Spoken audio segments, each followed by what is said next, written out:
capital city, Nairobi, and this is Horizon TV.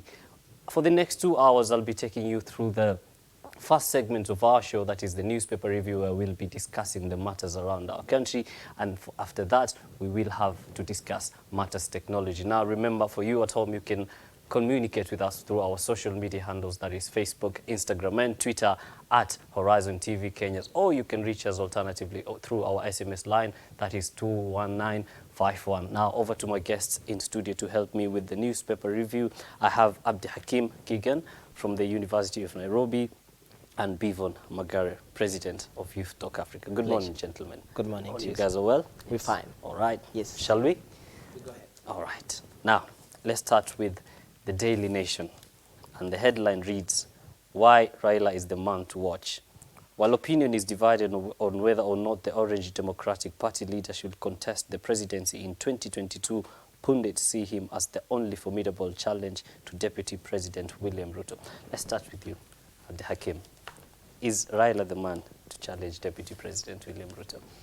I think it goes without saying that, yes, Raila is, at the moment, is the man who can challenge the Deputy President.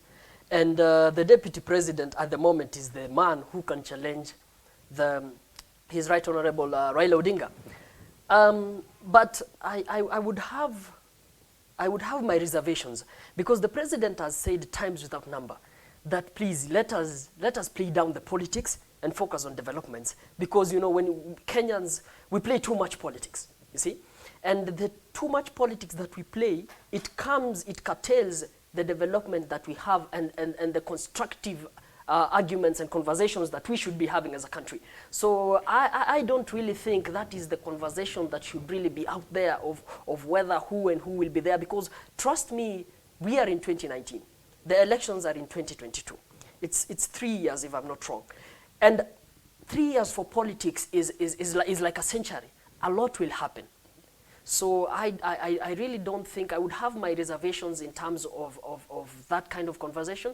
I would stick to what the President has advised us to do as a country. Okay. Bivon. My thought is Raila Odinga still remains the man to beat, because the President himself knows the value of this man. Actually, he has won the last 2 consecutive elections, and openly his elections, or the win, has been taken away from him. So my opinion is, as much as I agree with my brother Kigan that it is not the right time to politic, but the headline is very, very clear that he is the man to watch. But again, brother Kigan is not realistic, because the same government today that is serving started campaigning more than 10 years ago. So there is no problem if Raila seems to be ahead of the game, and you see this could be a challenge to media that they should stop profiling and having such type of headlines as early as now. So now we have a different type of conversations as a country, because what is taking this country backward, as my brother puts it, is a type of politicking. And you see, the opinions are being shared on mainstream media, which means many Kenyans are consuming such information and getting an opportunity to discuss these issues. So I could also urge, as my brother said, that as a country, can we have different types of conversations? But again, I agree with Daily Nation that Raila, at the moment, is a man to beat. But again, I'm making an observation. Is this a way of trying to blackmail Raila, and Daily Nation is not going to give an apology after Raila demanded the apology? Are they trying to please him after they tried to compare him with William Ruto, who is the Deputy President? I mean, William Ruto is the last man Raila Odinga should be worried about. Okay. Yes. I think my brother is confused a little bit, because anybody can be compared with anybody. You can even compare me to Obama. There's no difference, you know. We are all human beings, and you know, when you say that somebody cannot be compared to the other in politics, I wonder what is going on, because both of them have their own political strength and political weaknesses. But again, I will stick on the fact that 3 years is a lot. Since 2017, the October 26th, we've seen a lot, you know, transpiring since that time to today, August 2019. A lot has transpired. Things have changed. You know, goalposts has changed for some people. And I think we are going to see even more of that before 2022. So I would reserve my comments at the moment for that, because I think I should just get some popcorns and watch. All right, you want to get popcorns.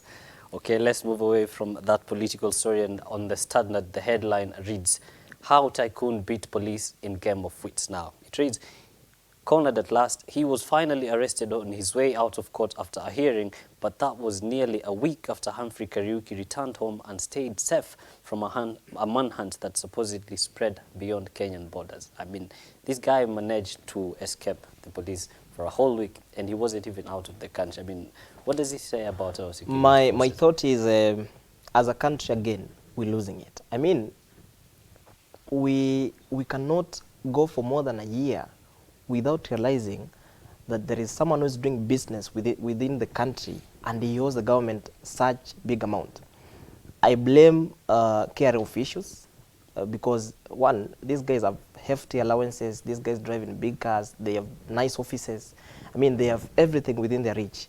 But telling us that for the last several months they could not get hold of a man, just one man, who is within the country, with all the type of budget that is allocated to our security forces, then we're not getting right.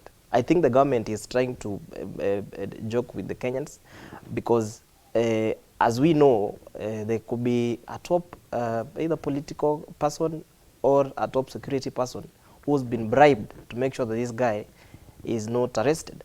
But again, if you look at even our judicial systems, as much as the CJ and the whole team is trying to build up on where they left this, we're not getting this right as a country, and I'm blaming fully KRA and the security agencies, because they're not doing the best to make sure that our taxes are fully taken into consideration.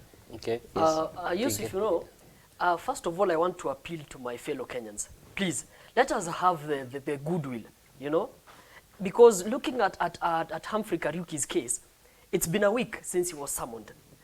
But for a week, he hasn't showed up. To me, as a judge, if I was in the shoes of a judge, I mean, he has convicted himself even before prosecution. And coming back to I really want to congratulate the DCI, because Mr. Humphrey Kariuki played the game of wits, but it seems the DCI played even better, because he was in court answering the indictment cases of KRA, but then after he got the 11 million bail, they immediately charged him with another case of ethanol that was illegally imported, and because it is because of his wittiness that he didn't show up when he was summoned. That's why the DCI is treating him the way they are treating him. But again, I want to come back to the point of his tax evasion, right? Because it's been since 2011. If you read the records, they're saying some of the evasions date back to 2011. And 2011 and 2019, that is 8 years. You can't tell me that for 8 years, KRA has had no clue that this guy has been evading tax. It means that there was some inside job. And that really, because for the people who were in the chambers yesterday answering the allegations, I didn't see anybody from KRA there. So the DCI should go and do more investigation in as far as KRA is concerned. All right. You want to add? Yes, I want to say there is nothing to congratulate DCI about in this matter. Because, I mean, just one man cannot play around with a system that has a budget that runs into billions of money. My brother. The boss, the DCI boss himself, should come out openly and tell the public why just one man can hide within the country in 1 week and spend millions of money even flying out of the country looking for a man who is within the country. So there is no wit that the DCI played yesterday. It is just a game of trickery, and I don't think there is nothing good to congratulate DCI about. You know, everybody has their weaknesses and strengths, you know, and I think we were, even the media were shortchanged, because the media, the mainstream media was telling us that the guy he went to the UK, then he went to Cyprus, and all along he was in Kenya or something like that. You know, it's a mix-up of things, but I particularly congratulate the DCI for his arrest in the indictment of the illegally imported ethanol. All right, let's move on to the Business Daily now, and the headline reads, You face 100,000 shilling fine for false census answers. Bivon, are we a people that, for a headline like this, does it mean that Kenyans are fond of lying or something? I mean, this culture is borrowed from the political class. It's borrowed from our leaders, because anytime they get an opportunity to talk to a public gathering or even in private gatherings, they always take advantage of naiveness of our people and lie to us. But I can say again, media is not doing us justice by displaying such headlines in such mainstream newspapers. I mean, you cannot say that Kenyans are used to lie until you threaten them.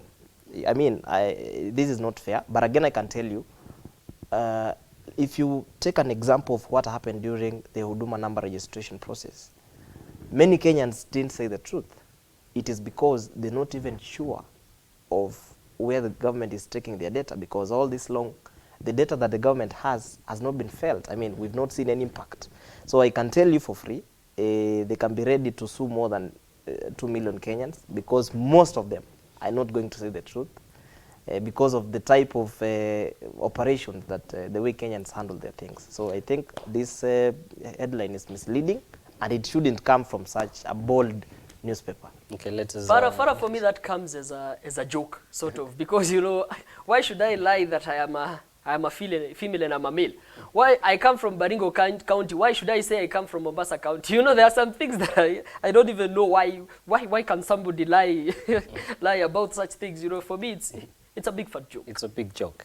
All right, let us hope Kenyans will be honest. Now let's move on to the Star, and it shares the same headline as the People Daily, and it says, inside new installed graft cases at EACC, and the agency is tightening a case against ex-National Police Service Commission Chairman Johnston Kavuludi.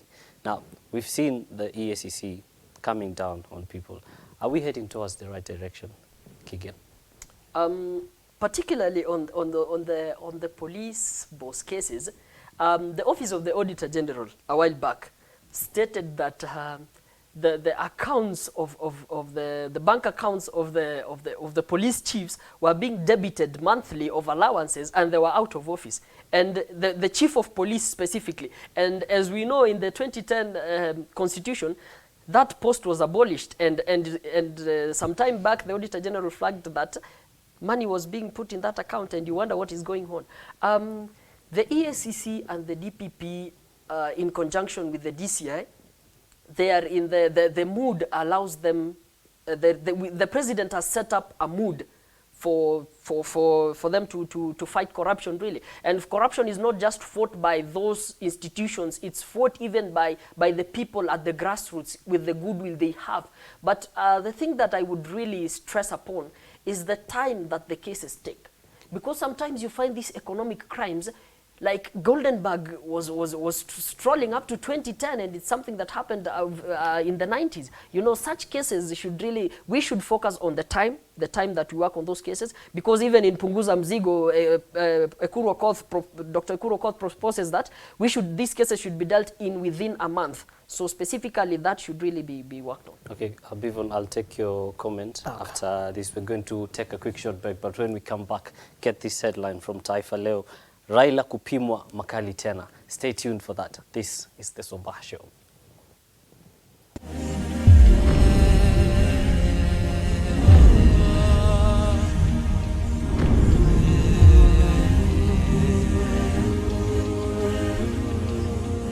Ahlan wa sahlan wa marhaban. You are watching the Sabah Show. Keep it locked right here on Horizon TV.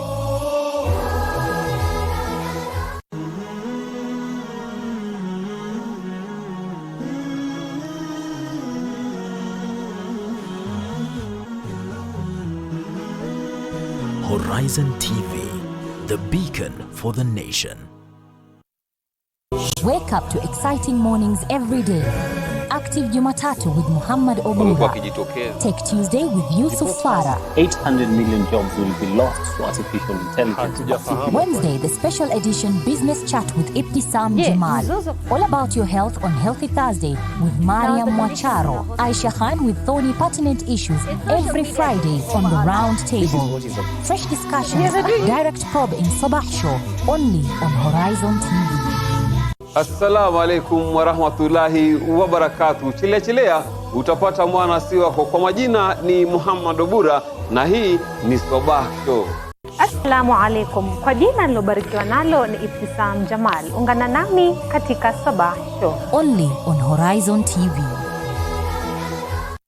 Bismillahirrahmanirrahim. Amani juu yako mtazamaji. Wanakuita wanatambua kama Mariam Mwacharo. Unatizama The Sabah Show. Assalamu alaikum. Let's brighten up your morning. I am Aisha Khan and you're watching The Sabah Show, only on Horizon TV.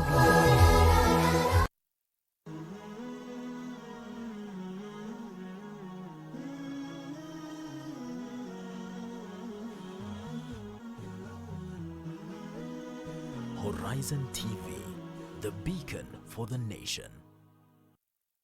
Ahlan wa sahlan wa marhaban. You are watching the Sabah Show. Keep it locked right here on Horizon TV.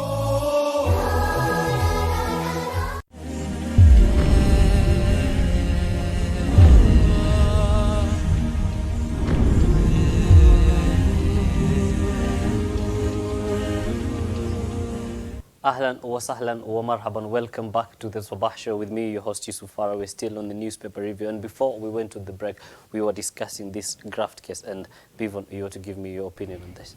Yeah, my opinion and my genuine and realistic opinion is the methodology used in fighting corruption is not sincere. Because if we do that, we could have just dealt with historical injustices. Look at those who are leading the pack in fighting corruption. Their families or themselves by extension have been sometime in life involved in graft or corruption cases in this country. So if we were to be very sincere, the presidency itself could as of now had more than 50 or so people apprehended, jailed for hefty graft cases. Look at members of the first family who've been in the past involved in graft cases. They roaming freely in this country. Look at the members of the former political class. Look at the former members of parliament, former people who worked for the presidency. If the presidency and the executive and judiciary and even parliament was genuine in fighting corruption, we could first start by sorting historical injustices, because what builds up the pressure that builds up hatred in this country is cases of historical injustices. So my thought is the PR around fighting corruption. I mean, the way things are done, the Friday arrests, and the lenient, the way the lenient fines that are given to the people who are charged of any graft cases should be fully thrown away. If that is the case, I agree with my brother Keegan, as he said, that we really need to look at the real cases and fight them within the shortest time possible. And that is a challenge to the judiciary. A case comes, someone is given a bail of some 5 million, because if you steal 1 billion, you can easily raise 5 million. So once this person goes out there, runs out of the country because he is not even asked to deposit the passports with the judiciary, what happens? Evidence is misplaced and stuff happens, and at the end of the day, we don't get to the bottom matter of this case. So my thought is, as a country, we need to have a genuine conversation around this matter, and it should now involve the citizens themselves. People should stand up, report cases of corruption. We should even now organize demonstrations across the country to make sure that we fight these corruption issues. All right, yes. Let us hope that works for us all. Moving on to the Taifa Leo, and the headline reads, Raila kupimwa makali tena. Uchaguzi mdogo katika eneo bunge la Kibra, kaunti ya Nairobi, umetoa nafasi kwa kiongozi wa ODM Bwana Raila Odinga kujipima nguvu tena baada ya ushawishi wake kisiasa kuonekana kudumishwa tangu handshake. Keegan. Yusuf, I'll really call this editorial misconduct. You know, this is not about Raila Odinga. This is about the people of Kibra constituency. You know, it concerns the people of Kibra constituency more than even Raila Odinga. It is not a matter of if it's a ODM stronghold or a Jubilee stronghold. No, the people of Kibera need a good leader who will advance the great vision of Ken Okoth and even do more for the people of Kibra. Because let us speak honestly, if you look at Kibra, a lot needs to be done there. In terms of housing, in terms of education, in terms of creating jobs for the youths there, a lot needs to be done. And such editorial misconduct, as Kenyans, we will not take this anymore, because it is really about the people of Kibra, and it's not about all the fashion shows that goes around all that thing. It narrows down and zeroes down to the people of Kibra. Okay. My thought, I second my brother Kigen. I mean, as a country, I insist we're getting this wrong. Raila, or even the president, is not supposed to be involved in the problems that are currently facing the people of Kibra. Reason, Ken Okoth, of course, was a member of parliament from the ODM party. And again, it may be so unfair that a different party or like Jubilee may be fielding a candidate in Kibra. But again, let's be realistic. I mean, how is Raila involved in this? No. It will be so unfair because lazima tuheshimu mipaka, my brother. Because ODM as a party itself has Kibra as a stronghold. But again, terming Raila as Kupimo Makali, that is, as my brother put it, editorial misconduct. You know, Yusuf, when you just allow me to say this. Yes. When you go to the registrar of political parties, the registrar of political parties will tell you that in the whole country, the way it is marked in terms of county or constituency boundary, there is no even one single county or constituency that is marked that this belongs to a certain political party. I can run without a party as an independent candidate. I can run with any party I want. And this has to be stated. At the end of the day, the party doesn't matter. You choose the person, look at the person, what are his intentions, what has he or she laid down for the people of Kibra. It is not really about the party, because we have seen people from both sides of the opposition and the ruling party, and who are very poor leaders, as a matter of fact. So the conversation should not be about the party. All of those who tried that in Kibra were beaten hands down by Ken Okoth.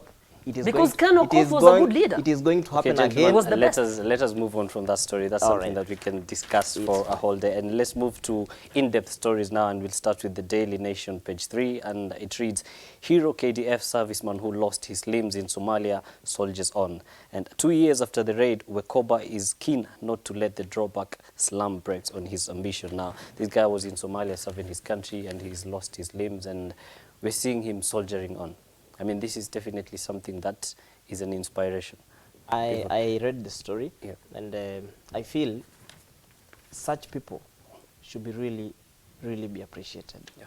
Because if you look at what advanced countries are doing for those they call veterans, I mean, the people who've taken their time, their lives, they've moved out of their families, they've gone to protect boundaries or safety and peace of a country. The government should be very keen, especially legislature. The legislation team should come up with the legislative measures to make sure that such people get appreciation. I mean, it's not easy to stop being a normal human being with both limbs. Later, an accident happens and you lose your 2 limbs, but you still keep surviving and putting your country, ahead of yourself. So I think the parliament should come up with the legislative measures that should make sure such people should really get appreciated. Okay. Yes. Yusuf, that is very heroic and very inspirational, and I think it should have even been on the top page instead of some things that we are seeing.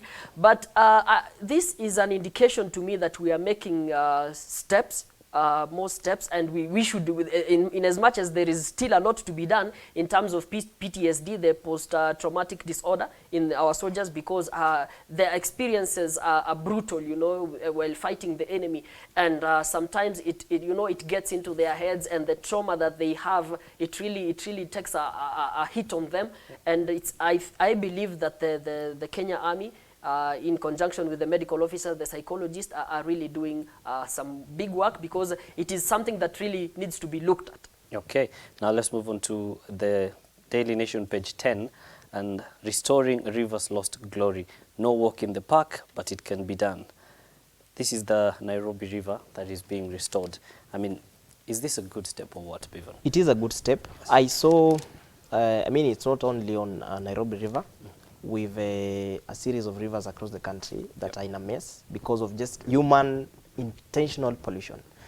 If I saw a post by Senator Clones Jr. saying that you know, such a step and more other steps are going to be taken. I think that is a step towards the right direction because, like, River Nairobi serves a big number of people. So that is the right direction, and we should all of us support that. Keegan? If you looked at the Daily Nation yesterday, yeah. I think this is a continuation of that story, if I'm not wrong. We have to go back to the start of the problem. More than a century ago, the colonialists, they made the biggest mistake ever. They built a city inside a river. And that is why we are having what we are having today. But it's been more than a century, as I've said, and there's nothing we can do. The much we can do is to restore the glory of the river. But this is not the first time we are hearing that they want to restore the Nairobi River. So I think they should walk the talk this time. They should walk the talk. Yes. On that note, on walking the talk, now let's move on to the Standard, page 8, and it reads, why coast security chiefs were moved in reshuffle. And this is still on matter security. We all know what is happening in Mombasa. Was this reshuffle necessary, Bevan? It is necessary, but again, as I say, I feel it's political because, you see, even the governor is not around. The governor is out of the country, enjoying and having good life. And his people back at home, I mean, are being butchered like cows. It's not fair, but I feel, to me, that could be the step towards the right direction. And I want to encourage the CS Interior to continue doing this and come head on with the criminals. Because as a country, Coast is a tourist, attraction county as a whole.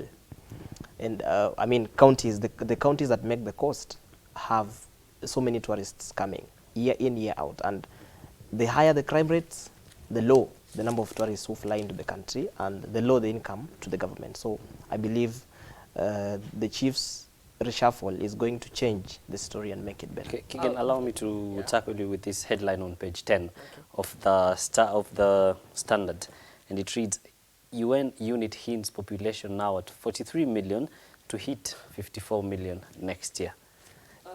I think there is a mathematic problem with the people of the UN. They say currently we are at 43, yes, and next year we'll be at 54. Yes. I don't know if it's an editorial problem or if it's a problem with the mathematics of the UN, because that's a difference of 11 million people. Yes. We can't do 11 million people in a year, and currently we are at 43. You know, it means like we've been doing something close to 11 million over the past years, so I don't think it's adding up. But I applaud statistics from approximation statistics from the UN and other institutions that they should bring forward, so that it sets pace for the census, the KNBS, when they release theirs, so that we don't have the KNBS telling us that we are 100 million and other people are at 50 million. So it's very good that they've released that, and I hope that should be corrected if it's an editorial problem. You should contribute to making the 11 million. Are you in agreement that we're heading to 11 million? It's unrealistic. The mathematics itself is not realistic. All right. I'm not in agreement. Yusuf, just allow me one thing. Yeah. I think there is something that my brother has said, and I think it will be appropriate if I respond. I think let's play due justice to His Excellency Governor Joho. Yes, the matters security doesn't rest its back solely on the county government. It rests its back on the national government. But in as much as that is done, the shuffling of the security officials, it sets a new mood for in the environment, and we hope that things will change. But isn't that why we have devolution? But security is not a devolved function. We have to understand that. Devolved, but again, we have coordination. You remember Mombasa County was the first county government to to procure security vehicles. It had their own police system. So there is no way we can remove Governor Joe from this mix. Remember, he is an ODM governor, and I'm an ODM supporter, but again, we have to say the truth as it is. Of course. So we're not going to remove Governor Joe from this mix, because he spent millions of money procuring police vehicles, making the police system work. You know, you remember they had issues with the former Coast Region, Mr. Marwa. And again, as a people, let's not start having blame games. Oh, this for the county government, this for the national government. Security is a very important tool in development of any region. So there's no way Governor Joho could just run away from the whole mix, come back and say, oh, I was away. But so, I don't think he's run away. We also have the deputy governor. But there is we have to, as we go down to the core of the matter. This is not only a security problem. In as much as the security details should deal with these gangs relentlessly, it is also an issue of drug abuse. It is also an issue of unemployment. It is also an issue of upbringing. It's also an issue of counseling. A reason why it should be an inclusive project. Absolutely. Yes. It should be an inclusive project. Now, on that note, from my two very able analysts, we are going to take a quick short break. But then when we come back, another story here on the Standard, and it reads, adults are to blame for minors' bad behaviors. Stay tuned for that. This is the Sabah Show.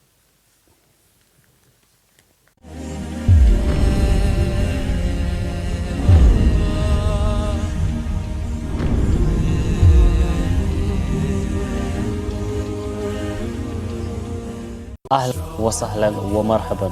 You are watching the Sabah Show. Keep it locked right here on Horizon TV.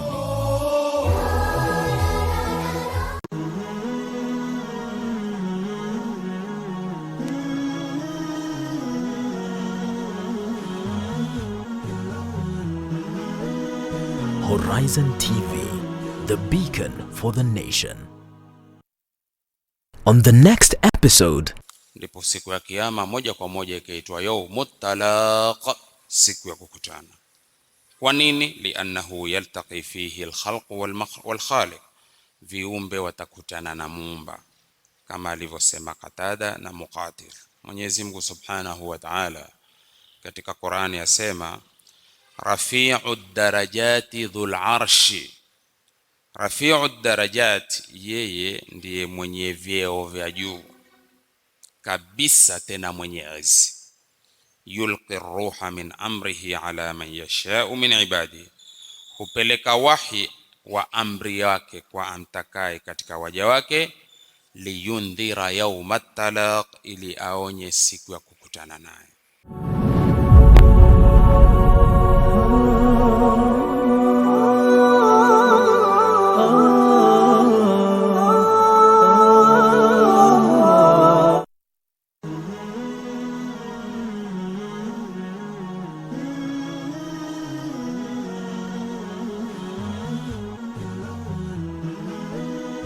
Horizon TV, the beacon for the nation.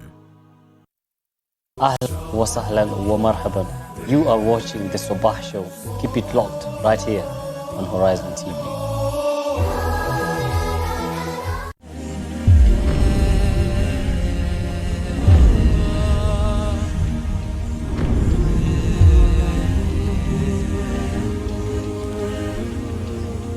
Welcome back. It is now time for the last time to analyze the newspapers with Bevan and Keegan. And before we went for the break, we were highlighting this headline on the Opinion Standard page 16, and it read, adults are to blame for minors' bad behavior.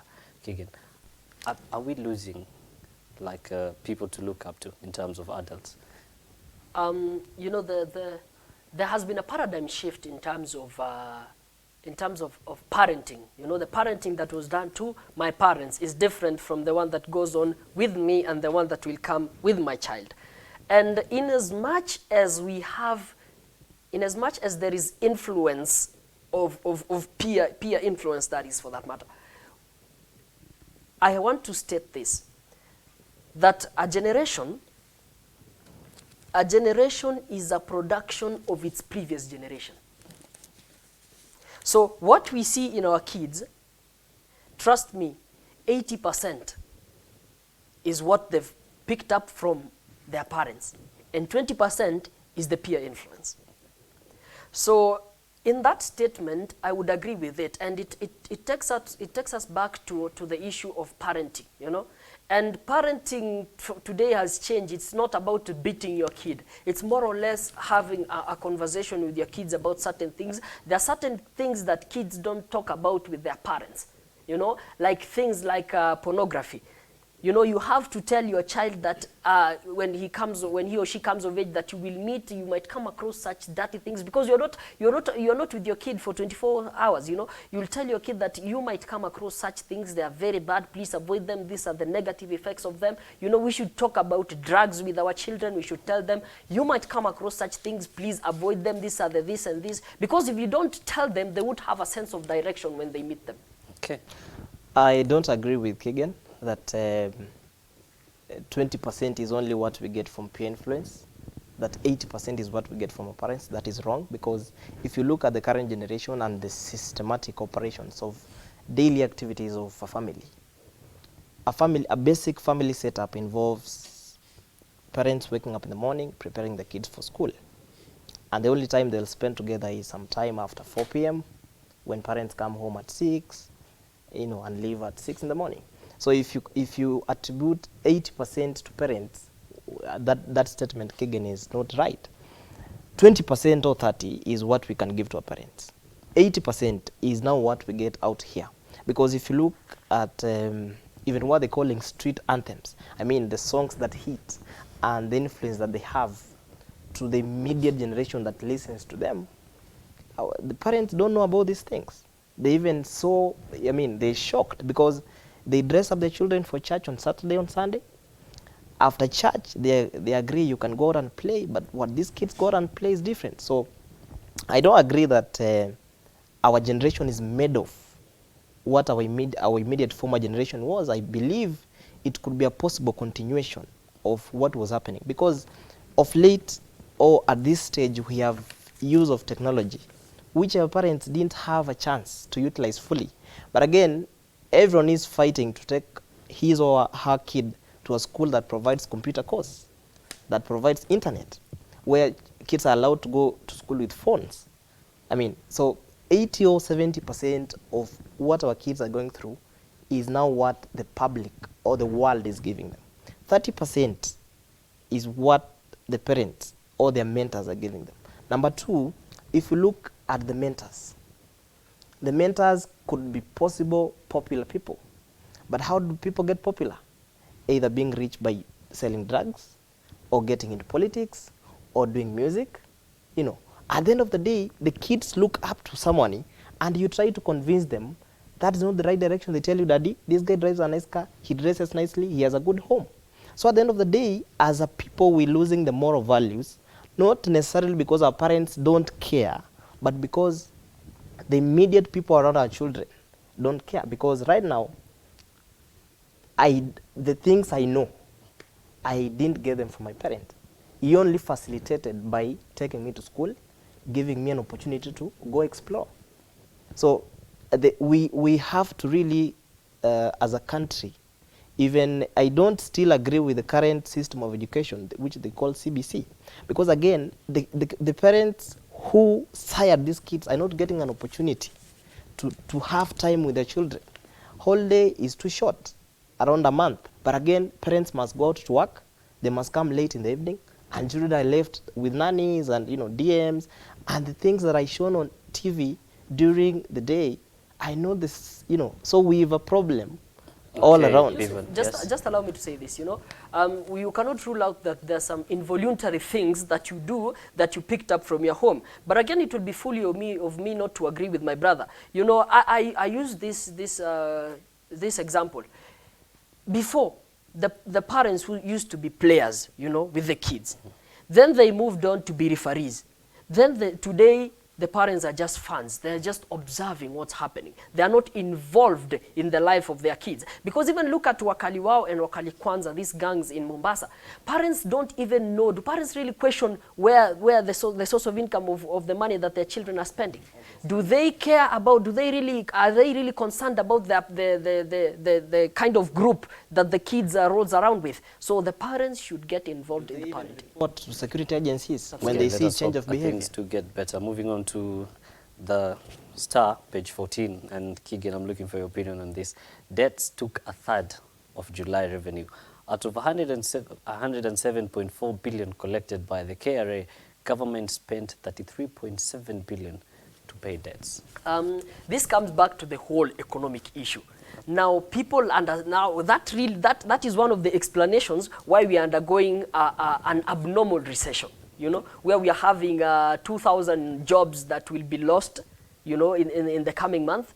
And, you know, a recession is healthy. After every 5 years or 10 years, you know, it's an economic cycle of boom and recession. You just can't have booming. It's a ballooning kind of economy is not good, you know, it's unhealthy. But if you look at the Kenya's recession today, the Kenya's recession is abnormal. You know, it's not normal what we normally see, because we usually have, maybe if jobs are lost because of recession, maybe 500 on the upper side. But today we are having 2,000 jobs being lost, and this comes back to the fact that we are having so many loans, and we are in the struggle to repay those loans. And I usually say a loan is not a bad thing. It's how you use the money. How did we spend the money? You know, a big chunk went to corruption. That's why we are having these problems. And going back to the economical issue, you know, the volumes of trade that happens in Kenya is enormous compared to our neighbors. That can easily lie to you that our economy is stable and growing. You have to look at the nature of the trade that we are doing. Kenya has been reduced, sadly, very sadly, has been reduced into an importing and resale business, where we simply import things from China or from Europe or from America, then we sell them. You know, we went away from the agricultural pillar, where because if Kenya was to be a super economy, it would have started with us creating and sustaining factories and industries from our agricultural, which we used to be the backbone of our economy. But we ran away from that and killed our industry, and that's why our economy is fragile, and you see now recession is bad. Okay. But Keegan, what have me and you done to make sure that we're getting hold of those we believe are taking our monies? Because you see, we can't have a country where young people are complaining the most. I mean, me and you and someone else. But we have the least power. No. We cannot have the least power when we have numbers. The least political power. No. It's not about political power, because we could be saying, I'm not supporting that. But political power is what is controlling the economic power. I'm not supporting that it is good as a country to be in such debts. I mean, a few individuals, 1,000 individuals are benefiting out of 43+ million Kenyans. But again, I want to disagree a bit with Keegan that as young people, we need to take control of these things, because we have the numbers. If we can't get hold and accountable, if we can't get our leaders accountable and you know, try to influence how things are done, and we keep complaining all the time, then we're losing this, because at the end of the day, their age and our age, I mean, we miles apart. That means it's about time that young people stood up and protected what is rightfully theirs. Right. So I believe me and Keegan can have an offline conversation on what we can do about this. Definitely. Now let us move away from that and talk matters health. And on Taifa Leo, page 4, it reads, madaktari na wauguzi wakaa ngumu, wagonjwa wakitabika. Keegan, who's playing foul in this? I'll tell you for free, Yusuf. Kenyans can claim anything but patriotism. We don't really love our country. And this really goes out to the parliament and to the Senate. You know, all this that we are seeing started with the division of revenue, of the revenue scandal that we are seeing, you know, not really, not necessarily a scandal, you know, the confusion that we are seeing, the disagreement that we are seeing. That's why the money wasn't paid to the county governments, has not been paid to the county government, and consequently now we are having the doctors and the medical practitioners are unpaid and they are on strike. And you know, it's really disheartening to see such kind of a thing, because these are the lives of people. People will die because of this. And the people who are sitting, the leaders of majority and the speakers in the parliament and in the Senate must have, because it's been a week since they've been on strike. And that should have already been corrected. And again, we have to come to this point of the bureaucracy that we have in Kenya. Because let me tell you one thing today, Yusuf. If now, you know, 8 a.m., they come to agreement, the parliament and the Senate, that they maybe release 50% of the money, that it's before the discussions, before further discussions. Trust me, do you know the bureaucracy that will overhead this issue? We'll have the issue first will be taken to parliament again. We'll have a special sitting which will be called. A special sitting may be put even in 2 weeks, you know. Then the issue has to be discussed and be ascended to the president. That will be a month. And that's, what does that translate to? It translates to that even the salary of August, it will be delayed also. Keegan, my solution is simple. Get hold of health docket, take it back to the national government, because governors are minting millions and billions of money from the health docket. And you see, the doctors and health practitioners are human beings too. They have bills to pay and stuff to sort. As much as we need patriotism, let's be realistic. Just, I'm urging the president, just give a directive. Let's have the health docket taken back to the national government.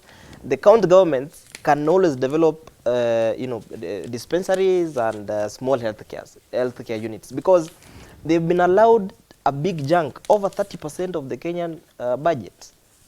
And they're mismanaging this, no. which is making the health practitioners feel like they're being rejected. Let me tell you, today you cannot bring in a foreign health practitioner with same qualification of a local practitioner, pay him allowances, give him a bodyguard and a driver, and expect a Kenyan with the same qualification to behave the same way. At the same time, Kenyans have learned to be entrepreneurs. I mean, most of these guys have their own private businesses. So, Bevan, allow me to catch you on that. That is definitely a topic that can take a whole day, but unfortunately we have to move on to the next story. And being that Tuesday, this is something to do with technology. Page 20 of the People's Daily, it reads, "Serial innovator on mission to ease your life."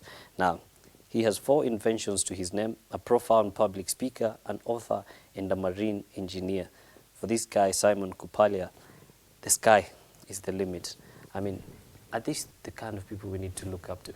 I think I've followed up his story, and he's very, very inspiring.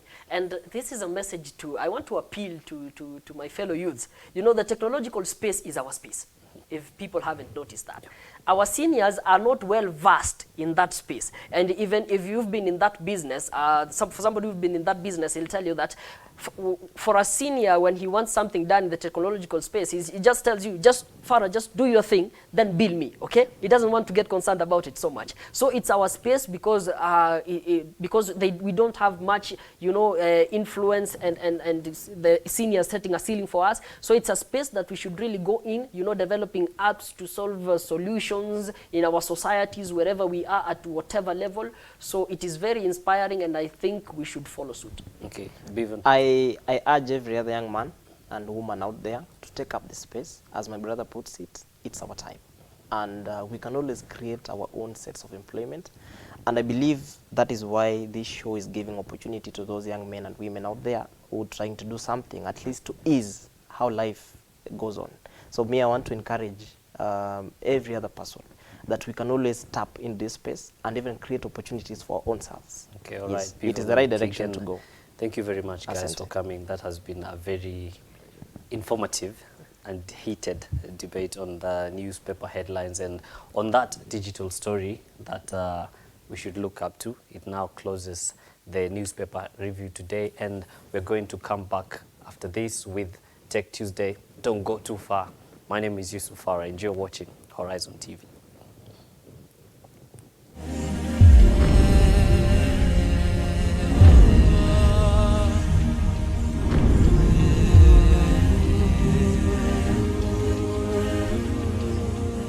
Ahlan wa sahlan wa marhaban.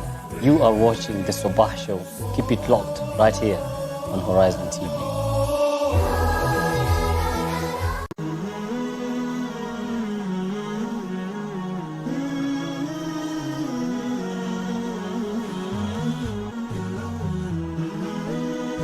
Horizon TV, the beacon for the nation. On the next episode, ndipo siku ya kiyama moja kwa moja ikaitwa yaumut talaq, siku ya kukutana. Kwa nini? Liannahu yaltaqi fihi alkhalq walkhaliq, viumbe watakutana na muumba, kama alivyosema Qatada na Muqatil. Mwenyezi Mungu Subhanahu wa Ta'ala katika Qur'ani yasema rafi'ud darajati dhul arshi. Rafi'ud darajat, yeye ndiye mwenye vyeo vya juu kabisa, tena mwenye izi. Yulqi ruha min amrihi ala man yasha'u min ibadihi, hupeleka wahi wa amri yake kwa amtakaye katika waja wake. Liyundhira yawmat talaq, ili aonye siku ya kukutana naye.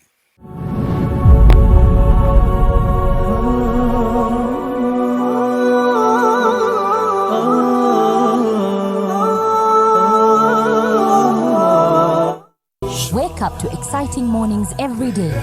Active Jumatatu with Muhammad Obuga.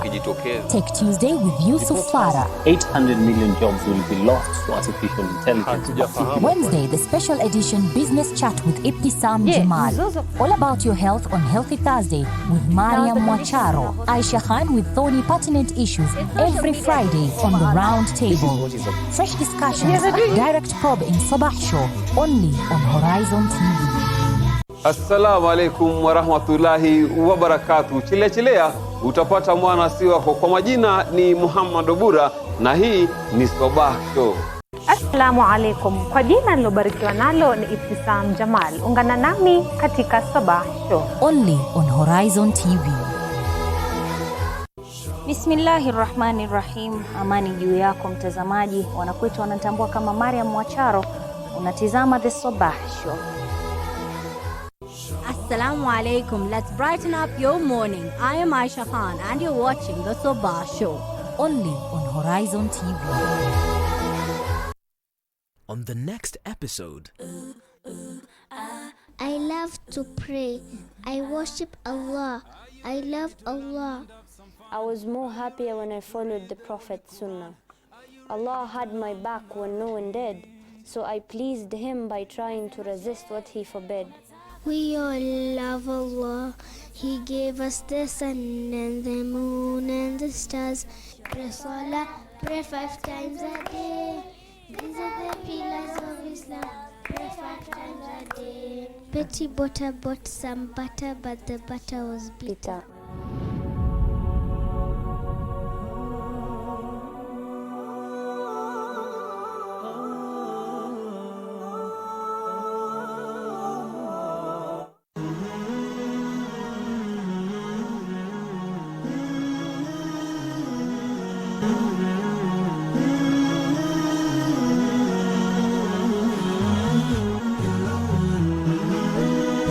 Horizon TV, the beacon for the nation. Ukamwambia aje? Naye akakwambia aje? Na ulimjibu? Nani wewe analia hapo nyuma? Ni mtoto. Usikate, mpatie simu. Hello Junior. Okay. Patia mama simu. Cheki usikate. Usikate, ongea sana. Usikate. Wa Kenya, happy tuna stories. Story bonus imerudi na madrama na mavideo. Ongea zaidi au ongeza bado skolani yako ujipatie 200% story bonus plus 200 MB YouTube free kila siku. Witinesa. Ona lazima uone. Usikate, pata soroko. Nawe kila wakati.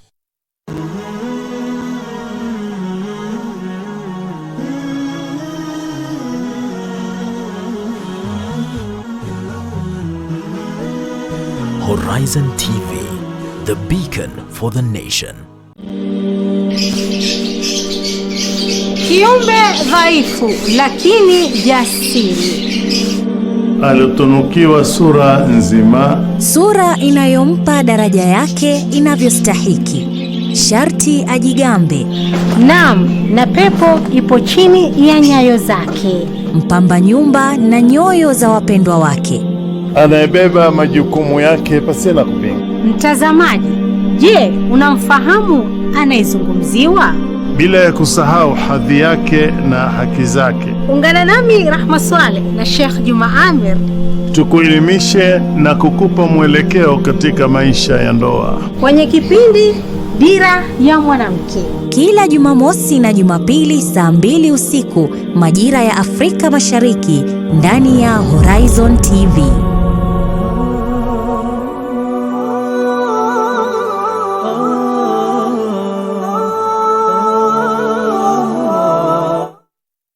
Dear viewers, in case of any feedback, advice or complaints regarding our programming, contact Horizon TV on 0798 974747 or our live call-in number 0711 707 707 or send us a text message on 21951 or email us at info@horizontv.co.ke. Horizon TV, the beacon for the nation.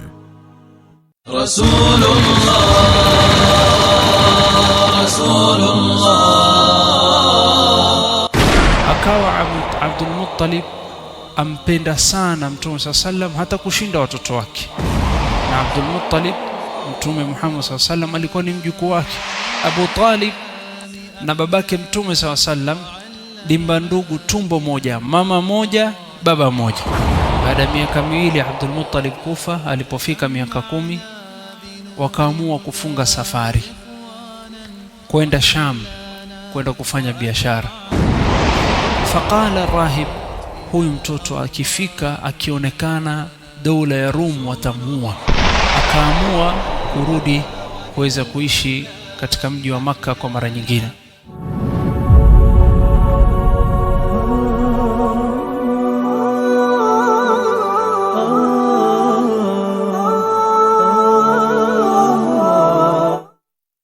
Jambo very simple la mwezi, kila mtu ana lake. Hawa wasema tuelekee huku, wale wasema tuelekee kule. Ammati nas, watu wa katikati hawajui, watu wa kawaida hawajui wafuate lipi. Confusion. Leo Ramadhani si Ramadhani, leo ni Idi si Idi na kadhalika. La sivyo, lazima tuwe na mwelekeo mmoja. Mwenyezi Mungu Subhanahu wa Ta'ala kila siku ametuamrisha katika sala tusome surat al-Fatiha, ihdina as-sirata al-mustaqim, ewe Mwenyezi Mungu tuongoze njia iliyonyoka. Sasa sisi tunatakana tuelekee njia iliyonyoka. Mbona twenda huku na kule, na kila mmoja ni kiongozi, kila mmoja sema lake, kila mmoja ataka kufuatwa yeye.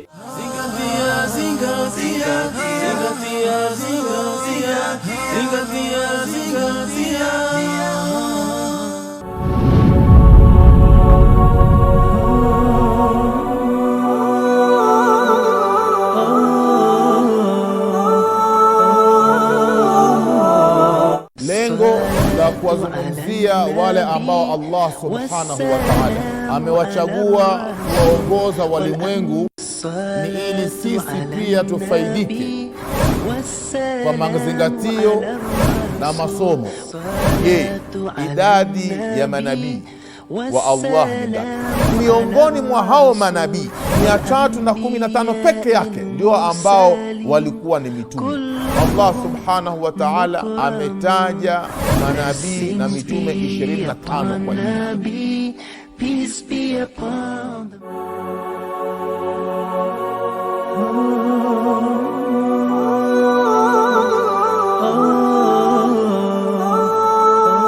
What are you and your family watching? Horizon TV, your premier Islamic TV station, bringing you the best in dawah, edutainment, inspiration, and more. Tune in now across Kenya as a free-to-air channel and on your preferred set-top box. Horizon TV, the beacon for the nation. Are you finding difficulty to find us on Azam decoders? Rescan your Azam decoders and find us on channel 008. Horizon TV, the beacon for the nation. On the next episode,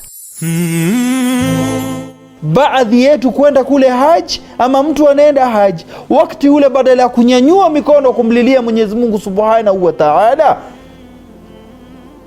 baadhi yetu tuko katika story za ball, story za siasa, story za nchi zetu, story za comedy.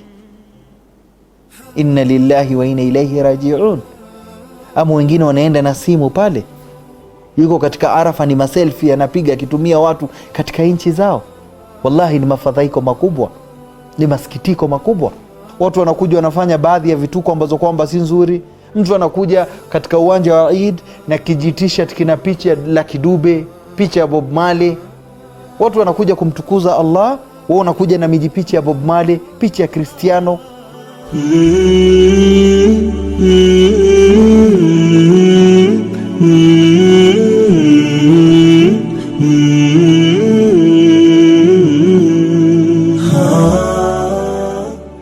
on the next episode, waambie mimi sitofata matamanio ama hawa za nafsi zenu. Hii hawa ndiyo pingamizi na ndiyo kikwazo kikubwa kabisa kwa watu katika imani, au kuwa ni watiifu na wanyenyekevu kwa Allah tabaraka wa taala. Miongoni mwa itba'ul hawa ni fi'lul muharram, ni mtu kufanya yale ambayo yaliyoharamishwa. Ukijaribu kuangalia baina alhalali wal haram, dairatul halali awsa.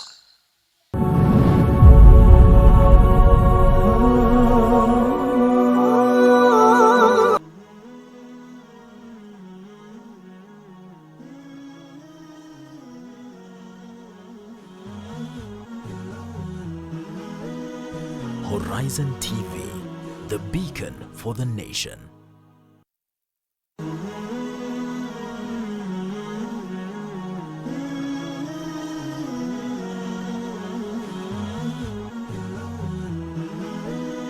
Horizon TV, the beacon for the nation. Wake up to exciting mornings every day. Active Jumatatu with Muhammad Obura.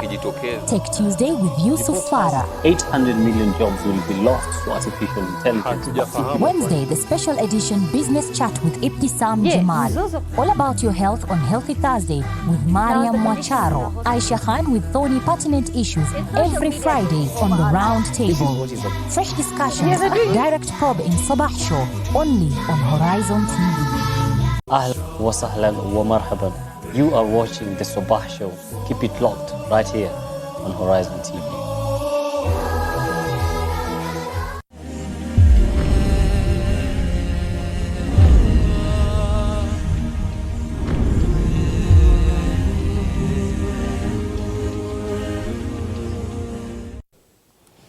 Right, good morning wherever you're watching us from. It is now time to discuss matters to do with technology.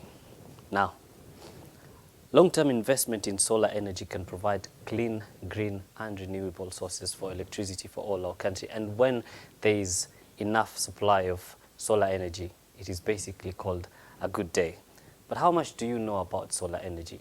Here on Tech Tuesday today, I'm with this very able guest who will be able to teach us about solar energy, how efficient it is, and just how we as the people at home can benefit from it. Gentlemen, good morning. Good morning. I have Felix Baraza, Yes. country manager from Solar Products. Good morning. Good morning. I have Isaac Kiunga, project manager, CP Solar, and then there's Douglas Okunu, solar energy enthusiast from Central Limited. Welcome on the show. So let us get right into it. First of all, let's start with you, Felix Baraza. Yes. What is solar energy? Solar energy. Yes. This is solar. It all depends with how you look at it, huh? And basically, I would say now we are talking about solar, the one that will help you at home, and solar energy, that is a conversion of the solar, what we get from the sun, to a form, other forms that can help you at home. Probably run your TV, run things in your home, your oven. Talk of charging your phone without using those other expensive ways of getting electricity. All right, Isaac, would you like to add something on that? Solar energy, or I know today we are discussing solar electricity, yes. Commonly known as photovoltaic. Photo coming from the word photon, or some particles of sunlight, photons, and voltaic, meaning electricity basically, or flow of electrons.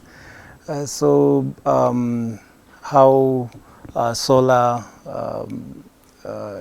energy comes is you have the photons from the sun, which hits on a semiconductor material, enabling the flow of electrons, and yeah, so that's where you get photovoltaic or solar electricity. I'll definitely need to learn that word better. Douglas. Right. So solar energy is the radiant energy from the sun, which is free, and it can be really utilized for our electrical needs. Yes, so it's best if we harvest it because it's free and very clean. Let me move to you, Isaac, because you are explaining something, and I'll ask this. How exactly do we generate electricity from the sun? Like the process from coming from the sun, I don't know whether it's the sun rays, to it making the room lit like this.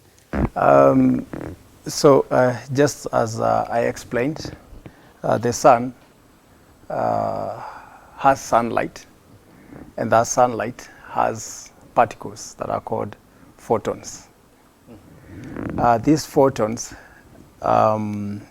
if they land on a semiconductor material, of which the solar cells are made of, basically silicon and phosphorus doped together to form a p-n junction.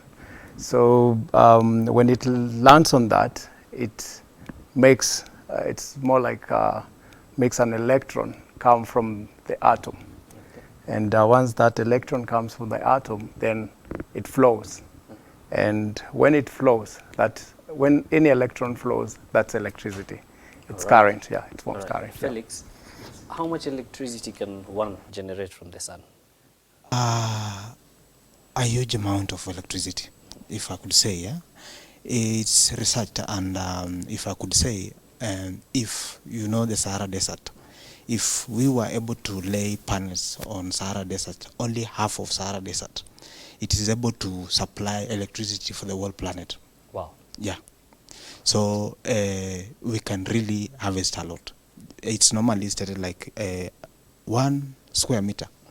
1 square meter is able to give you like 1 kilowatt. 1 kilowatt. Yeah, so that is a lot of electricity that we could convert, and probably I'm sure that it's only that so many people have not gotten into this, but it's something that can really free thing that can really help to counter other expenses. Yeah. Amount of energy, electrical energy that you can produce from the sun will really depend on the installation that you're putting. So more number of solar panels you're installing, more energy. That's basically it. There is no limit. Maybe the limit is the surface area on where you're placing the solar panels and the number of sunlight hours that are on the area that you plan to harvest solar energy. Yeah. All right, and moving on to you, Isaac. What happens to a solar system during the night or on cloudy days? You see, maybe I'm at home and I'm used to the thought that when there's sun, I can get solar energy. But when it's raining, maybe it's cold, then kaput. I'm done for. Is this myth true? Okay, what happens is there's something we call irradiation or irradiance, and just the way it's said, per meter square, you get 1 kilowatt peak, and that is the word peak is important to note, because peak is the maximum. So and this mostly will happen probably at night. So you'll find a solar curve. From morning it's low and keeps rising probably up to around afternoon, and again starts going down to evening. So the more the irradiance, the more the photons, and the more the electricity you're getting. So at night, there is no solar being produced from the panels. But if you have battery backup, whereby you produced solar during the day and you stored it in a battery or probably in a flywheel, you can again convert that back to electricity. So it's just a matter of converting energy from one form to another. So at night, you're not producing any solar, but if you stored it during the day, you can still use at night. Yes. Felix, how about on cloudy days? Yeah, from what he explained, my brother Isaac explained, the thing is that will reduce, because the more you get the photons he was mentioning from the sun, the more you'll get more electricity. But on cloudy days, if the little sun that you'll get, which means the reactions will be small, which will give you small amount of electricity from the panels. Okay. Yeah. Let me move on to Douglas. Here's a question that many people ask, people who are not well versed with solar, including me. What happens during a power shortage? I mean, for someone like me, I'd think if I have a solar panel outside and there's a power shortage, there's no reason for as to why I should lose electricity. But is this the reality? A power shortage, while you are on a solar system, while you are relying on a solar system, will just mean that maybe you don't have batteries to store extra energy that will supply during a cloudy season, or number two, something is broken within your system. But when designing a solar system, you should factor in all these things so that in reality there should not be any shortage, and it should not be like the normal electricity like KPLC where you suffer shortages every now and then. And solar systems don't really suffer from this a lot. They are dependable as long as there is sunlight and your system was well configured. Yeah, it's really reliable. Okay. Does it mean, Isaac, that if going by what Douglas has said, there is a chance where, say, in our country, that if we all adopt to solar energy, is there a possibility that there will be a time where we have the issue of power outages is history? Okay, in solar technology, there are various types of inverters that are used. For instance, if I'm using a grid-tied inverter alone to just power my system without battery backup, what happens is that during power shortage, even if there is sun, I still can't utilize solar because the grid-tied inverter basically works with reference to the grid. So, and it takes first priority, then the grid comes to more of top up, whatever you need. An example is what Centum has done at Two Rivers. They've installed a grid-tied system without battery backup. Again, you might decide to use a hybrid controller whereby you have probably battery backup and generators so you have a battery backup or probably even generators, and then you have grid and solar, all of them working. So when there's say an outage, the hybrid controller will make sure that whatever is coming from the sun is being used at that point, and it will ensure also solar takes first priority, just the way it was working with the grid. So you won't experience outage when it comes to to solar. So solar will still work as much as the sunlight. So okay. Felix, allow me to ask you to put whatever Isaac has said in layman's language. Yes, please. Okay, in few words and a language that everyone could understand, yes. It's not possible to completely rely on solar. This only reduces, solar only reduces what we've been spending on these other sources of electricity. So we can get to that level when we will completely reduce, but there's a time when, for like in July, when there's completely no sun. So that means you don't have sun. That means you cannot produce solar energy, solar electricity through the panels. So a little bit you'll go generator or the normal grid KPLC. Okay. Yeah. And how do I know if, say, my house or organization supports solar energy, Isaac? As much as your house can see the sunlight or can receive sunlight, it supports solar energy. So any place where you're receiving sunlight, direct sunlight, then definitely you support solar energy. So you can actually use that sunlight, because if you don't use it, you'll never use it.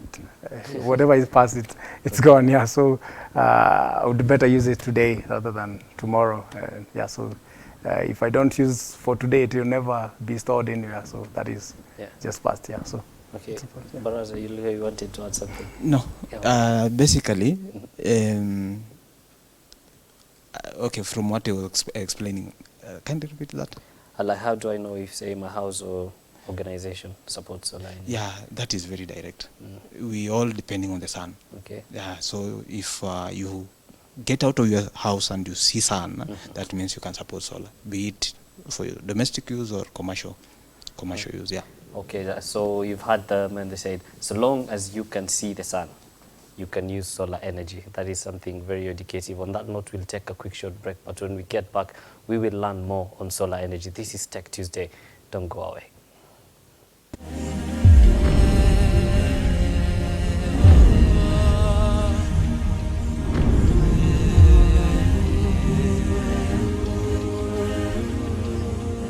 Ahlan wa sahlan wa marhaban. You are watching the Sabah Show. Keep it locked right here on Horizon TV.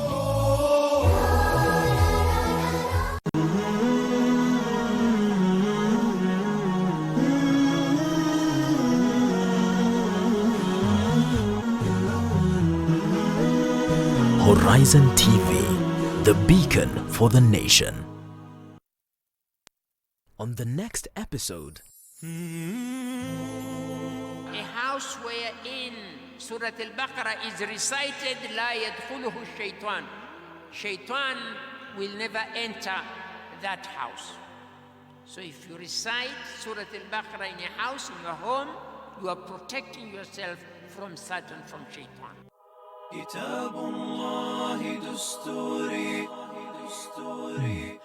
on the next episode, Waambie mimi sitofata matamanio ama hawa za nafsi zenu. Hii hawa ndiyo pingamizi na ndiyo kikwazo kikubwa kabisa kwa watu katika imani, au kuwa ni watiifu na wanyenyekevu kwa Allah tabaraka wa taala.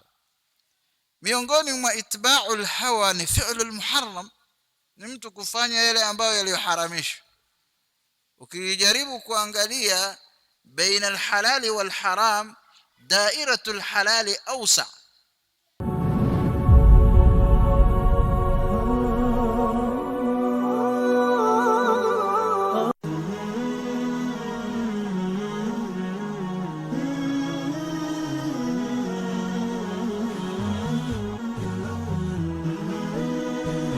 Horizon TV, the beacon for the nation.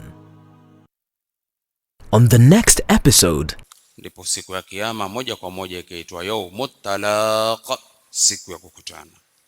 Kwa nini? Liannahu yaltaqi fihi alkhalq walkhaliq, viumbe watakutana na muumba, kama alivyosema Qatada na Muqatil. Mwenyezi Mungu Subhanahu wa Ta'ala katika Qur'ani yasema rafi'ud darajati dhul arshi. Rafi'ud darajat, yeye ndiye mwenye vyeo vya juu kabisa, tena mwenye izi. Yulqi ruha min amrihi ala man yasha'u min ibadihi, hupeleka wahi wa amri yake kwa amtakaye katika waja wake. Liyundhira yawmat talaq, ili aonye siku ya kukutana naye.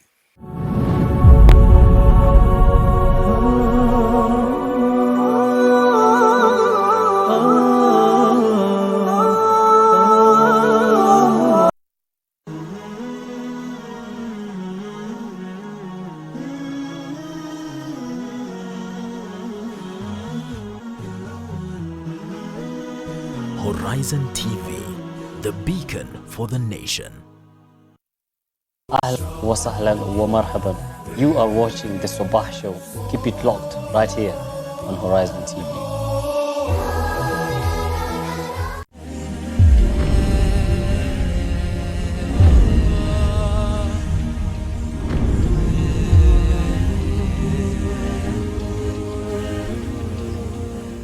Welcome back to Tech Tuesday, with me, your host, Yusuf Farah. We're still discussing matters technology with this gentleman in the studio now. Before we went for a break, I had this question. How do I know just how much solar energy I need for my home or workplace, Felix? Before different homes or different premises, I would say they require different amount of electricity, or they consume different amount of power. So for like my home won't be the same as, because I don't know the size of the fridge in your house. So before you someone design a system for you, you never start from the shop, buy and then come give someone to install for you. You start by exactly knowing what is your power requirements. What is the size of the TV that you have? What is the size of what is the consumption rate of your microwave? Such things. Once you've known that, your charger, probably your phone charger, all appliances in your house, you know, that uses electricity, you know how much do they consume in a day. Once you've known that, is when now you can take that data, go with that to an engineer or someone, especially somewhere, and explain to them, these are the appliances in my house, these are how much they consume. Now, can you design a system for me? You don't start from the shop. So for you to know, you start by, first of all, getting together all the appliances in your house and know how much do they consume in a day. Once you've known that, is when you can determine your own How much the they system. consume in a day? Is it in matters of units? In wattage, I would say, yeah. Okay. Because for like a 32-inch TV, you'd say it's like less than 100. It's normally 70 to around 100 watt. For like, say something like talk of a fridge, yeah. The current freezers, you'd say they normally consume less than 200 watts. Yeah, so you take a sum of all that, then you give that to someone who knows, or especially a solar specialist. They'll be able to design a system for you. So if I can add, there are so many people who've done mistakes. There are so many people who are suffering because they've already installed these systems. And the reasons why they are suffering is they started by buying without knowing whatever they require. That is something we all do. We usually first go and buy. Yeah. And then come and install it at home, and then hope everything just lights. Then you start suffering immediately, because it never helps you. So the first step is to start by your home. Know exactly what you require before you go and buy. All right. So Isaac, the more the appliances, the more the solar that the more the solar panels that you need in your home. Yes. So just to add on what Felix has said. When you want to install solar, first know your load, and the load is in wattage. And more than that, also know how many hours is that load working. I have a bulb here, which is say 50 watts, and it's working for say 5 hours. So that's 250 watt hours. That's the unit now. So once you have the load and the unit that you require, then you're able to size both the panel size that you need and the battery size that you also need to be able to store that much energy that you require for that day. Yeah, and also the inverter. Inverter, now you need to know the load. If all these loads were on at the same time, can that inverter be able to supply all of them at the same time? Okay, So I'll ask you the same question I asked Felix after Isaac brought those technical terms. For someone who doesn't understand voltage, for someone who doesn't understand what the term you just mentioned, can you at least explain it in a layman's terms so that the people at home can understand? Okay, so when designing a solar system, actually I should start by saying you don't just go to the shop and buy. You need somebody to come and design for you a solar system. So there's a second way of doing this. There's that one way of starting from the appliances. And the second method is maybe you are on the grid and you want to go to solar. So you can use the number of units, average number of units you use per month. So if you know that a designer can come and calculate for you backwards the energy requirements of your home, then from that he can decide how many solar systems, how many solar panels you'll need, and number of batteries and the inverter that will be required to fit your home. All right. Yes, so this is something that should be done by a designer. All right. So for someone who wants to have the solar energy at home, the first thing they should do is first visit a shop where they can be explained to, and then have someone come check the appliances, because obviously most of us don't understand the number of voltage our appliances take. So that is the way to go. Yeah. Isaac, is wind an issue when it comes to solar energy? Perhaps say hailstorms when it's raining? Before even I talk about wind, we've talked more of a home setup. We are mostly doing industrial and commercial. And when you want to identify the load that probably our client is, when you're sizing now for commercial, we do something called power logging, or you put a logger that records for the whole day, like how the solar curve, how the load curve is, and then we can compare that with solar curve, and then we are able to size your system accordingly. So that's somehow different with the home system that we've just discussed. Moving on to so the wind. Now I move now to wind. Yes. Wind, actually, wind is not an issue because it's been proven that actually combining solar and wind energy as a hybrid system is more sustainable in the fact that wind can produce what we call a base load. It's there throughout. It's not like during the day and then at night so it's there throughout. So you can use that one as more of the base load, and then solar now comes to help probably to meet the other demand. So it's not an issue, but it can really work as a hybrid with solar. Okay, say for example, I see most solar panels, they are usually put on the roof and they're just laid there. I mean, isn't hailstorm an issue? Are they subject to damage, say in times of hailstorm? Okay, if that's the angle you're looking at, yes. It depends with how you've mounted the solar panels, because I believe there are mounting structures that are able to really sustain the force of the wind that we have here, probably around say 7 to 10 meters per second, the speed of the wind. So looking at that, most of these mounting structures are able to sustain. But a case would be probably when you have the hailstorms or something, and those are really beyond control. So anything, just the way your roofing would go because of that, then even solar panels would be affected by that. Yeah. So. Okay, Felix.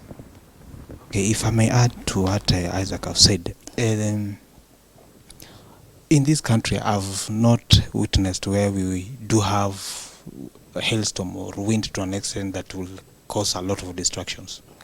So the little wind that we have and the little rain storm that we have, I think as long as you did your mounting of the panels well, I don't think it should be anything to be distracted with wind or a hailstorm. Or hailstorm. Yeah. Let me come over to you, Douglas. Say I want to put solar energy in my home. Like it's my first time diving into the option of solar energy. How cheap is it, or how efficient is it for someone like me who has no understanding about solar energy, and it's something that I want to opt for? Okay, so that will really depend on your energy requirements for your home. But I've done calculations before, and a standard home will need around 200,000 shillings for a good solar system. Yes, so it will depend on number of solar panels to be bought, and the inverters and the number of batteries. So different homes with different energy requirements will have different billing or different costing. Yes. Okay, and perhaps how long does a durable solar system last? Again, that comes down into the components. So like the solar panels themselves come with a 20-year warranty. So you'll have, yes. Wow, okay. So for the solar systems, you'll need to replace them maybe after 20 years. So for the batteries, like the lead acid battery lasts for 3 to 5 years, same with lithium ion batteries. So let's just say it will last for 3 to 5 years. 3 to 5 years? Yes. Okay, what does it come with? Like say now I've come to your shop and say I want solar installed in my home, in my apartment, say in my workplace. Is it just the panels that we see on the roof, or there is more to it? There's a lot more to it. As we said again, there is the solar panels which produce DC current. Then it has to be converted to 40 volts AC by the inverter, then stored to the batteries. So those are the three main components. Then there are other things that you need to buy, like the wirings and the labor, whatnot. Yeah. Okay. Isaac, would you like to add something on that? Yeah, so he's stated everything. Like there are various components, and each component comes with its warranty. Solar panels, 20-25, inverters, 5 to 10, batteries, 3 to 5 years, and yeah, so each of them has its own warranty and probably even workmanship. Okay. As an installer, I can get that. And isn't 200,000, as Douglas said, like a lot, say for a common mwananchi like me? Okay, it depends. It depends with what loads you need to power. If it's just lighting, maybe less. Maybe less. Yeah, probably even 50K if it's just lighting, and that's it. So if you bring other other loads like TV, fridge, iron box, and all that, so your load keeps increasing. So as the load is increasing, then you are it definitely gets much more expensive. Yeah, it gets more expensive. Yes. Baraza. Yes. If I can mention something about the cost, you're supposed to look at the long-term benefits of these things. Yeah. Because if I'll continue using whatever I'm using and it's costly, probably I spend like 10,000 bill at the end of every month. You calculate that in a year is around 120,000. That in 3 years will have exceeded the cost that I used to buy the solar system. But once you have the solar system, this one cuts down completely. You'd find once you've finished paying back, give it like 2-3 years, you've paid back what you invested in the solar. You'd find now, henceforth from there, you'll be getting that as a free, probably. You'll, even if you'll supplement with something else to top up on whatever you have, but you'd find after, say, 2-3 years, you'll have already finished paying for that. And from there onwards, that will be like free. You're getting solar, you're generating solar for yourself free. Okay, so in your opinion, if we were to install solar, that would be more efficient and it would be more for efficient, us, because it will be, say, free. For after some time, it will start getting free after after the initial. You've saved whatever you were spending. Okay, Douglas, you wanted to add something? Just trying to support what you're saying. Like solar system is something that you do one-off, then you just maintain. And maintenance comes after like 3 years.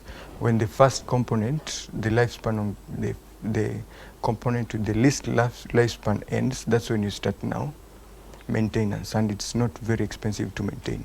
The only barrier is the capital that is needed from the first time, because it's intensive. Yes, the initial capital. Yes. So but after that, you're good. So it's cheap and efficient.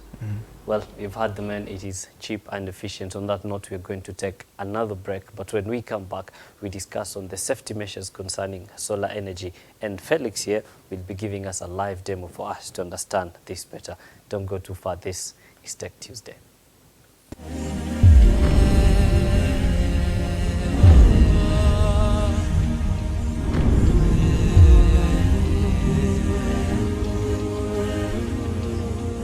Ahlan wa sahlan wa marhaban. You are watching the Sabah Show. Keep it locked right here on Horizon TV.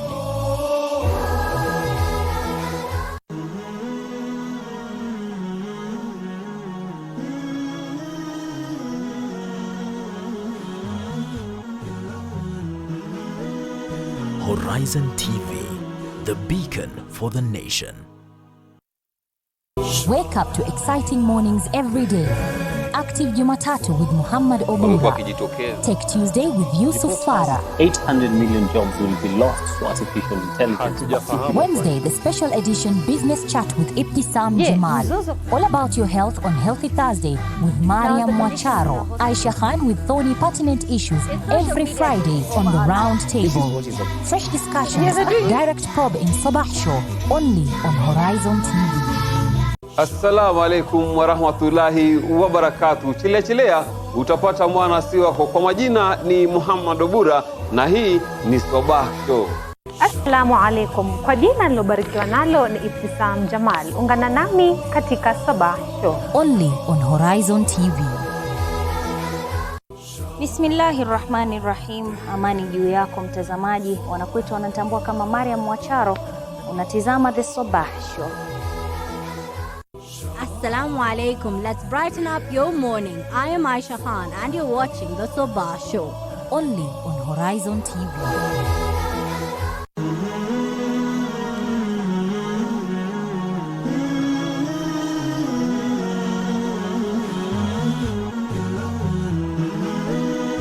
Horizon TV, the beacon for the nation.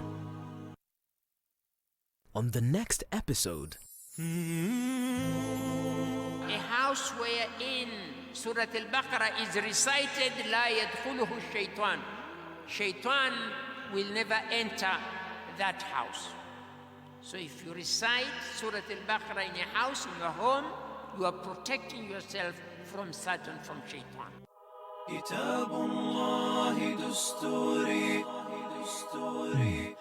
on the next episode, Waambie mimi sitofata matamanio ama hawa za nafsi zenu. Hii hawa ndiyo pingamizi na ndiyo kikwazo kikubwa kabisa kwa watu katika imani, au kuwa ni watiifu na wanyenyekevu kwa Allah tabaraka wa taala.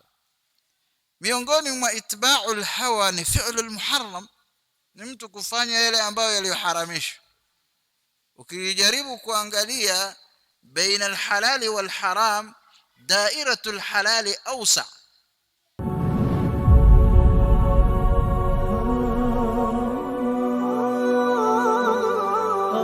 on the next episode. Ndipo siku ya kiyama moja kwa moja ikaitwa yaumut talaq, siku ya kukutana. Kwa nini? Liannahu yaltaqi fihi alkhalq walkhaliq, viumbe watakutana na muumba, kama alivyosema Qatada na Muqatil. Mwenyezi Mungu Subhanahu wa Ta'ala katika Qur'ani yasema rafi'ud darajati dhul arshi.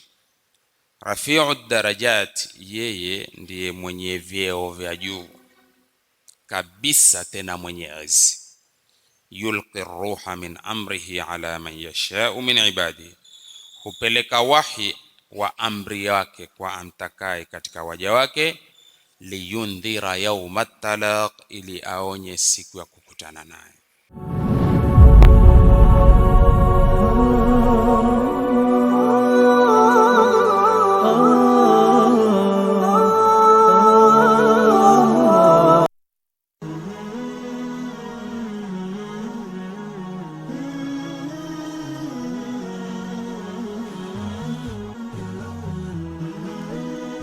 Horizon TV, the beacon for the nation. Ahlan wa sahlan wa marhaban. You are watching the Sabah Show. Keep it locked right here on Horizon TV.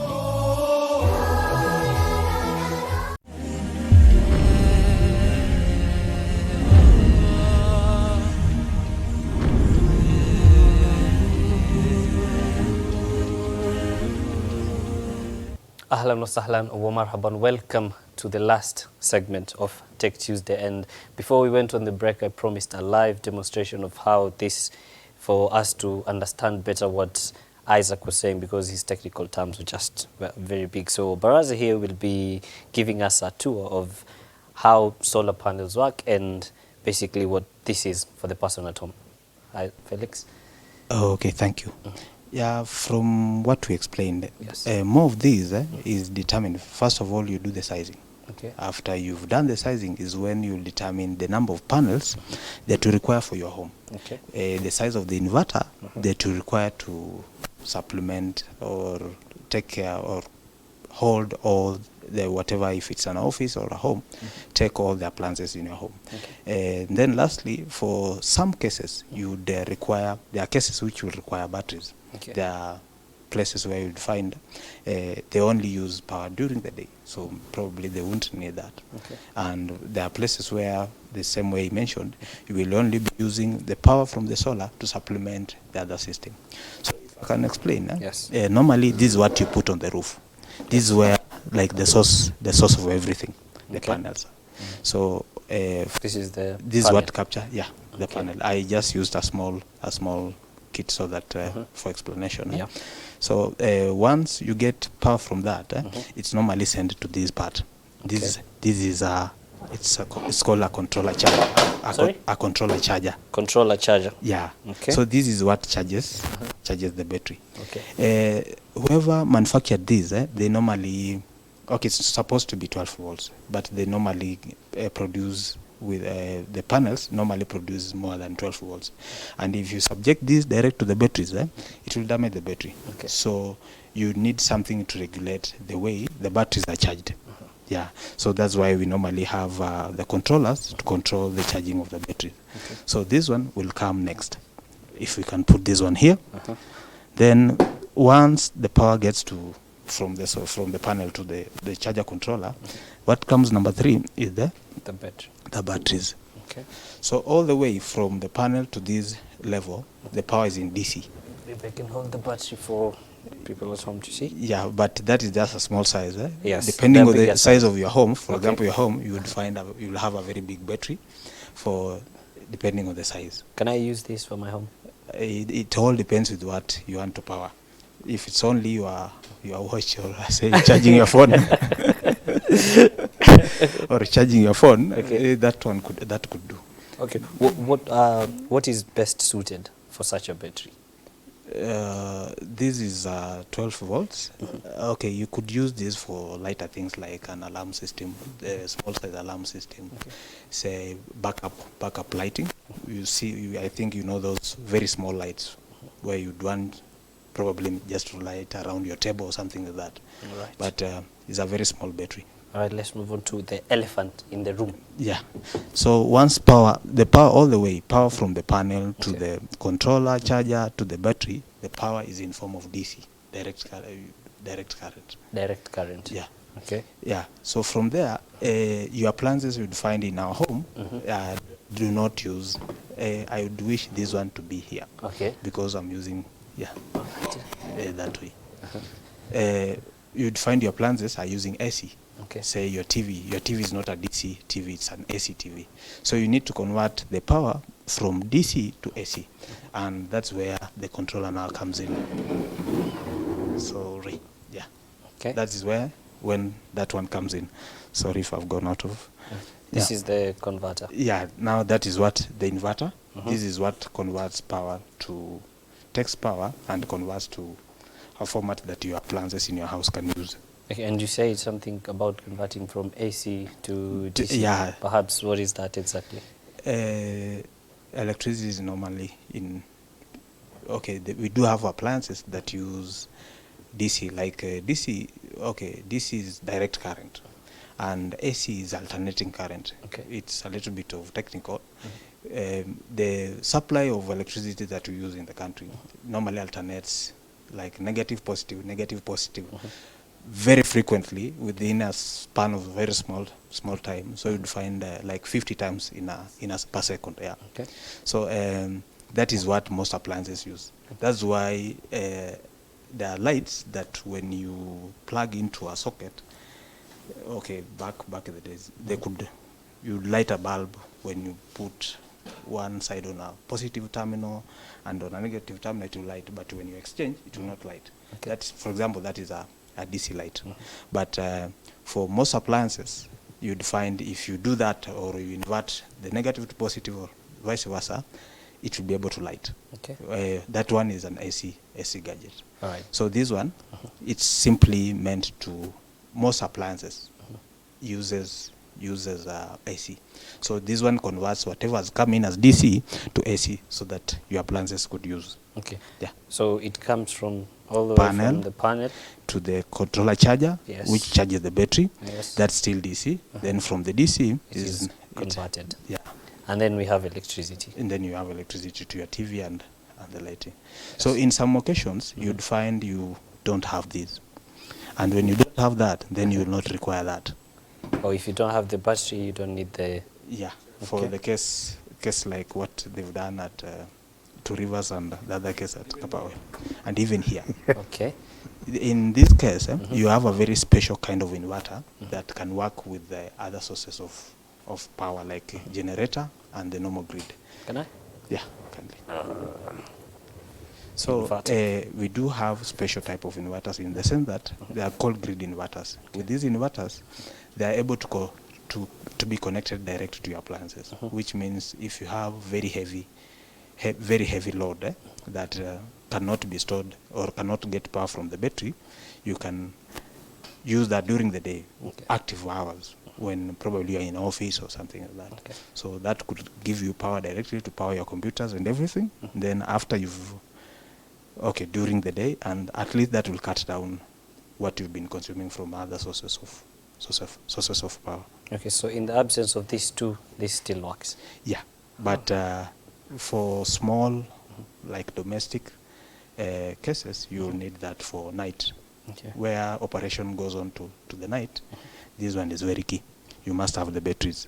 Can say, maybe can I use this in a rural setting? Yeah. Okay, you mean minus the batteries? Yeah.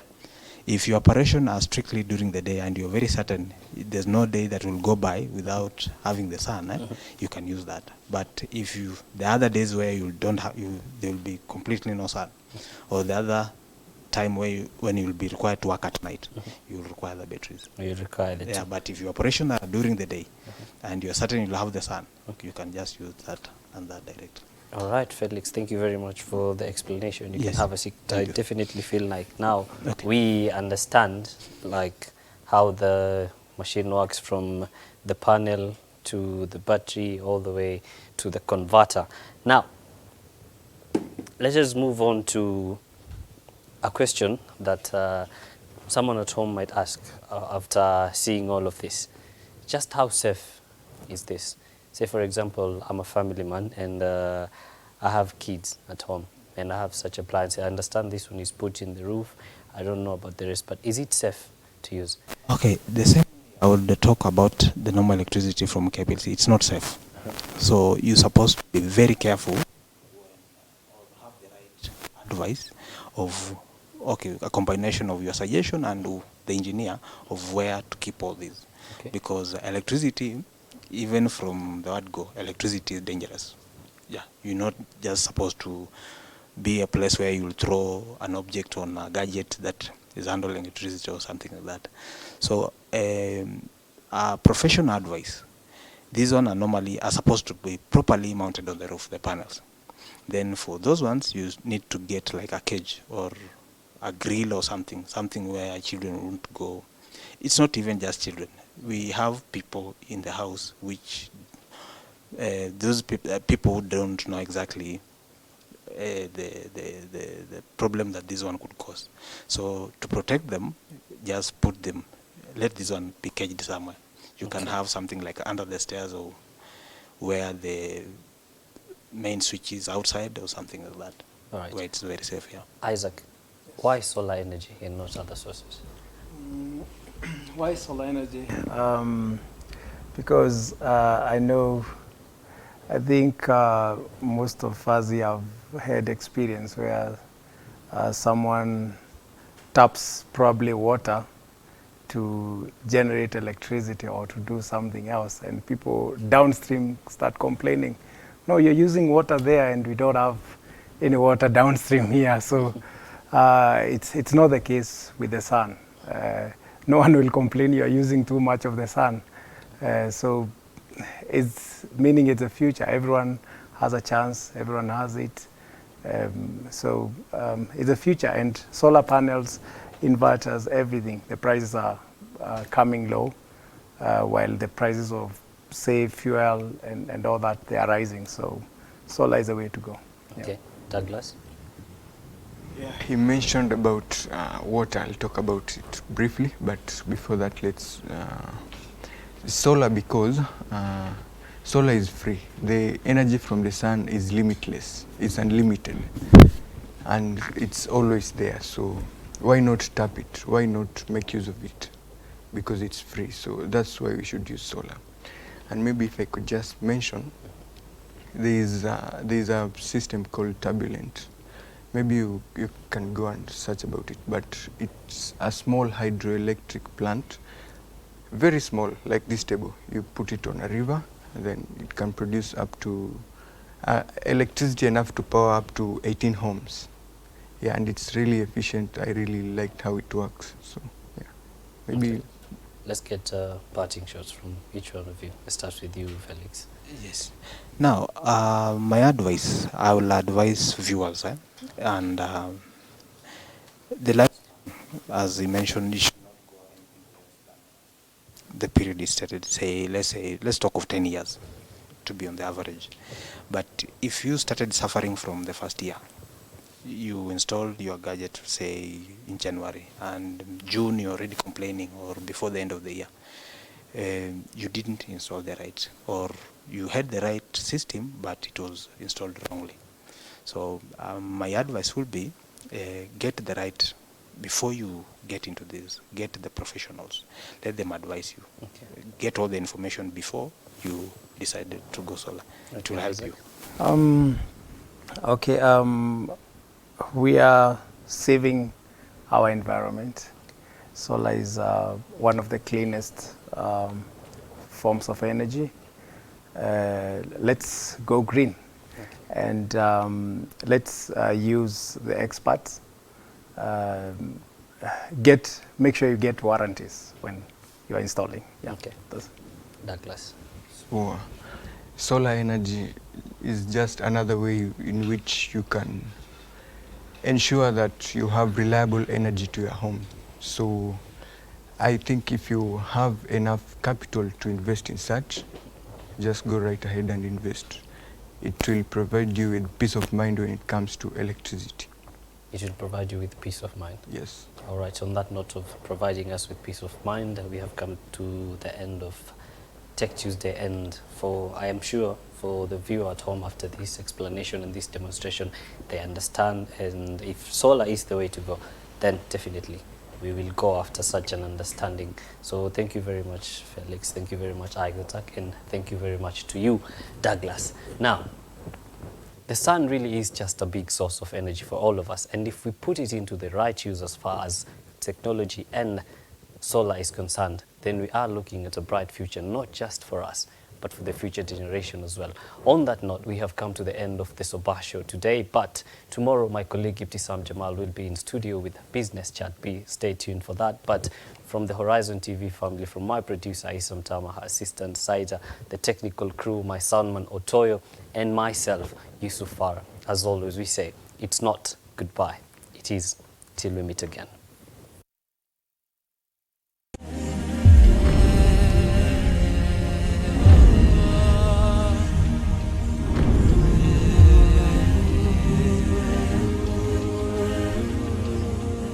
Ahlan wa sahlan wa marhaban. You are watching the Sabah Show. Keep it locked right here on Horizon TV.